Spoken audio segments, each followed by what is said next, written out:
Hi friends, welcome to Tasty Tamil Foods. இன்னைக்கு நம்ம சேனல்ல பார்க்க போற ரெசிபி என்னன்னா banana cupcake. இந்த cupcake வந்து குட்டீஸ்க்கு ரொம்பவே பிடிக்கும். சாக்கோ சிப்ஸ் வச்சு நம்ம இன்னைக்கு செய்ய போறோம். சோ இந்த banana cupcake தேவையான பொருட்கள் என்னன்னு பார்க்கலாம். அதுக்கு முன்னாடி நம்ம சேனலை இதுவரை நீங்க subscribe பண்ணலனா subscribe பண்ணிக்கோங்க. அப்படியே பக்கத்துல உள்ள பெல் பட்டனையும் கிளிக் பண்ணிக்கோங்க. அப்பதான் நான் போடுற வீடியோலாம் உடனே உங்களுக்கு தெரிய வரும். இப்போ இந்த banana cupcake தேவையான பொருட்கள் என்னன்றதை பார்க்கலாம்.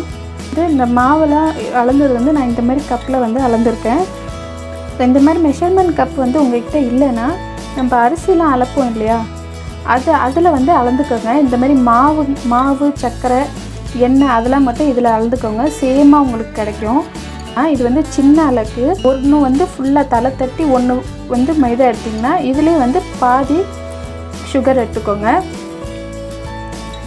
ஸோ 1 கப் மைதா, 1/2 கப் சுகர்.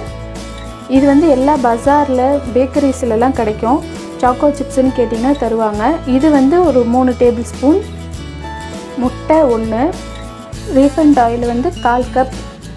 இதுக்கு பதில் நீங்கள் பட்டர் கூட சேர்த்துக்கலாம். நான் எண்ணெய் சேர்த்துருக்குறேன். Baking powder 1 teaspoon, baking soda 1/2 teaspoon, vanilla essence 1 teaspoon.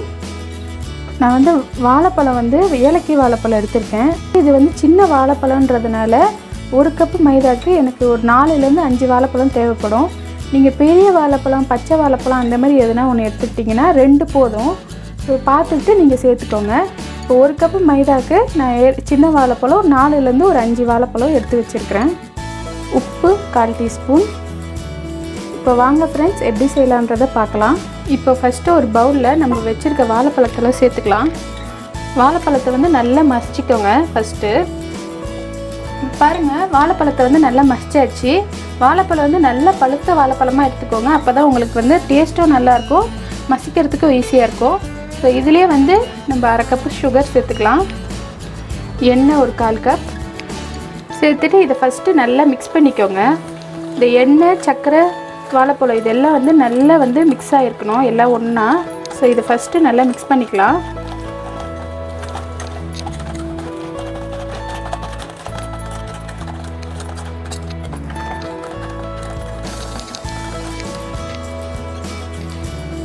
இப்போ இதில் வந்து ஓரளவுக்கு மிக்ஸ் பண்ணிக்கிட்டேன். இப்போ இதில் ஒரு முட்டையை உடச்சி ஊற்றிக்கிறேன்.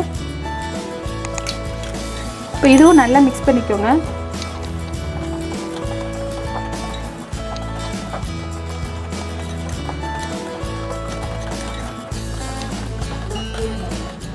பாருங்கள், இது எல்லாத்தையும் நல்லா மிக்ஸ் பண்ணியாச்சு. இப்போ இதில் நம்ம வந்து மைதா மாவு சேர்த்துக்கலாம். பேக்கிங் சோடா, பேக்கிங் பவுடர், உப்பு 1/4 டீஸ்பூன், அப்புறமா 1 டீஸ்பூன் வெண்ணிலா எசன்ஸ். இது எல்லாத்தையும் போட்டு நல்லா மிக்ஸ் பண்ணிக்கோங்க.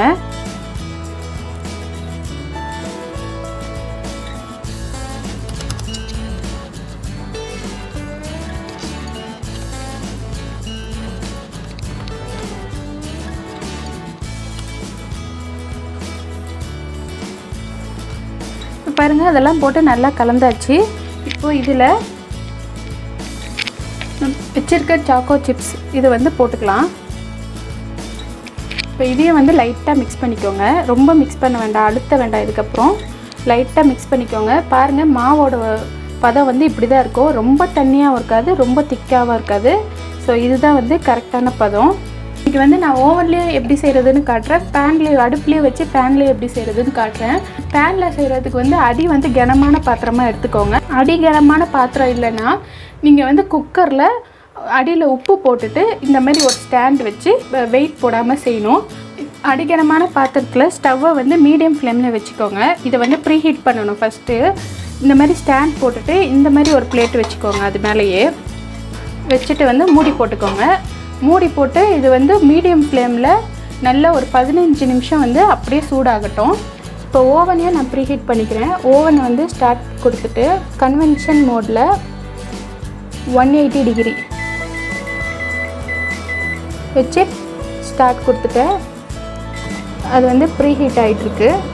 ஸோ ப்ரீ ஹீட் ஆகிட்ட உடனே நம்மளுக்கு வந்து பீப் பீப்னு சவுண்டு கொடுக்கும். அப்போ தான் வந்து நம்ம கேக்கை வந்து உள்ளே வைக்கணும்.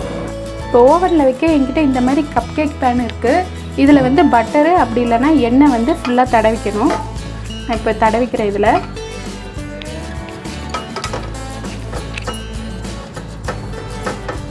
இப்போ பாருங்கள், இதில் ஃபுல்லாக நான் பட்டரை வந்து ஃபுல்லாக தடவிக்கிட்டேன். இப்போ இதில் மாவு வந்து நம்ம ஃபில் பண்ணிடலாம்.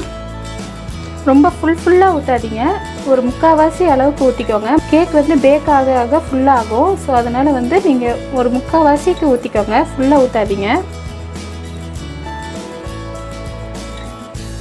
இப்போ பாருங்கள், இது எல்லாத்துலேயுமே நான் ஃபில் பண்ணிக்கிட்டேன். பாருங்கள், எனக்கு ஓவனும் வந்து பீப் பீப்னு சவுண்டு கொடுக்குது. ப்ரீ ஹீட் ஆகிடுச்சு. ஓவனில் வச்சுருக்கிறேன்.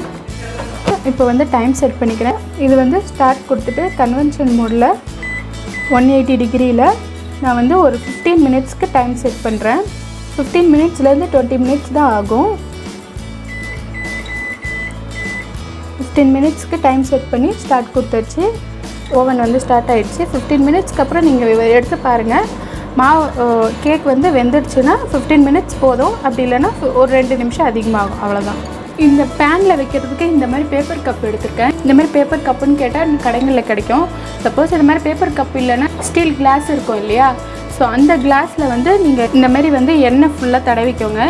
எண்ணெயை தடவிட்டு இதுக்கு வந்து மைதா மாவு போட தேவையில்லை, அப்படியே நம்ம மாவு ஊற்றிடலாம். பேப்பர் கப்புக்கு ஸ்டீல் கிளாஸில் செஞ்சிங்கன்னா வந்து மைதா மாவு இந்த மாதிரி எண்ணெயோ இல்லை பட்டரையோ தடவிட்டு மைதா மாவு ஃபுல்லாக போட்டு நல்லா ஃபுல்லாக அதில் ஒட்டுற மாதிரி செஞ்சுட்டு நம்ம தட்டிக்கணும். ஸோ அந்த மாதிரி செஞ்சுக்கோங்க. ஸ்டீல் கிளாஸில் 2 கப்பில் கேக் செய்யலாம்.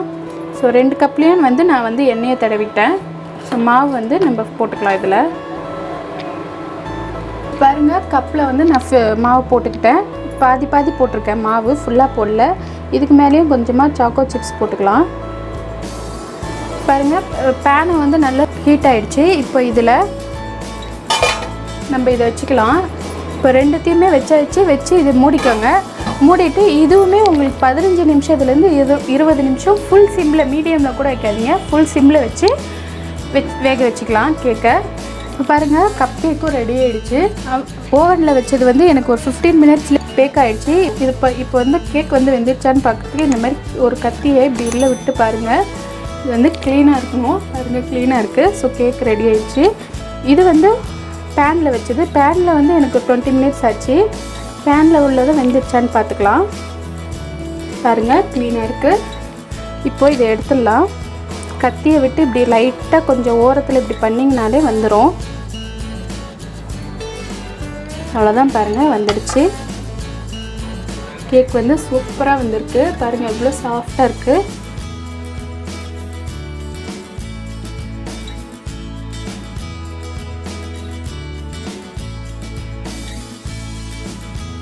இவ்வளோ சூப்பராக வந்திருக்கு கேக்கு. பேனில் வச்சதையும் எடுக்கலாம். பேனில் வச்சதையும் வந்து இந்த மாதிரி ஓரத்தில் இந்த மாதிரி ஃபுல்லாக கத்தியை வச்சு லூஸ் பண்ணிக்கோங்க.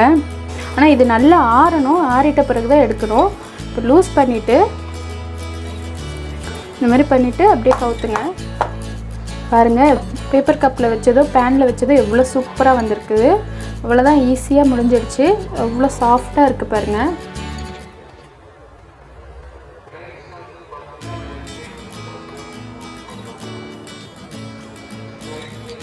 ஸோ இது வந்து குட்டீஸ்க்கெலாம் ரொம்பவே பிடிக்கும். பாருங்கள் ஃப்ரெண்ட்ஸ், இப்போ சூப்பரான பனானா கப் கேக் வந்து ரெடி ஆகிடுச்சு. இது வந்து நான் கிளாஸில் பண்ணது, பேனில் பண்ண கேக்கு. இது வந்து ஓவனில் பண்ண கேக்கு. ரெண்டுமே சூப்பராக வந்திருக்கு. ஸோ நான் சொன்ன மாதிரியே கரெக்டாக செஞ்சிங்கன்னா உங்களுக்கு வந்து கரெக்டாக வரும். இந்த பனானா கப் கேக்கை உங்கள் வீட்டில் ட்ரை பண்ணி பாருங்கள். இந்த கப் கேக் ரெசிபி உங்களுக்கு பிடிச்சிருந்ததுன்னா நம்ம சேனலுக்கு கமெண்ட் பண்ணுங்கள், லைக் பண்ணுங்கள், மறக்காமல் உங்கள் ஃப்ரெண்ட்ஸுக்கெலாம் ஷேர் பண்ணுங்கள். Thank you friends. Bye.